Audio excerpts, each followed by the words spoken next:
Saint Martin of Tours was born around 316 in Pannonia in present-day Hungary to a pagan Roman military family. His father was an officer in the Roman army, which led Martin to grow up in Italy and later enter military service as a young man. Although raised in a pagan environment, Martin became interested in Christianity during his youth and became a catechumen while still serving as a soldier. One of the most famous events in his early life occurred when he cut his military cloak in half and gave one part to a poor beggar during winter. That night, he dreamed that Christ was wearing the half cloak given, which deeply influenced his conversion. After being baptized, Martin refused to continue military service, declaring that he was a soldier of Christ and could not longer to fight.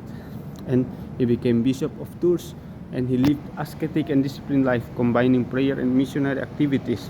As bishop, he continued living simply and practiced monastic discipline. And he died and quickly became one of the most venerated saints in Western Christianity. The miracle of raising a dead man is recorded in chapter 7 of Sulpicius Severus' Vita Sancti Martini. According to the account, Martin was visiting a village when a catechumen suddenly died before receiving baptism. Because baptism was believed to be necessary for salvation, the people were deeply distressed and begged Martin to help. Martin ordered everyone to leave the room so that he could pray alone, and he knelt beside the body, lay upon it, and prayed earnestly for a long time. After prolonged prayer, the man began to breathe. He was immediately baptized and later lived for many years. The event was said to have been witnessed by many people in the community. From a critical point of view, several doubts can be raised about this miracle. One possibility is that the man was not truly dead, but in a deep coma, shock, or state of apparent death, which could easily have been mistaken for death in ancient times due to the limited medical knowledge.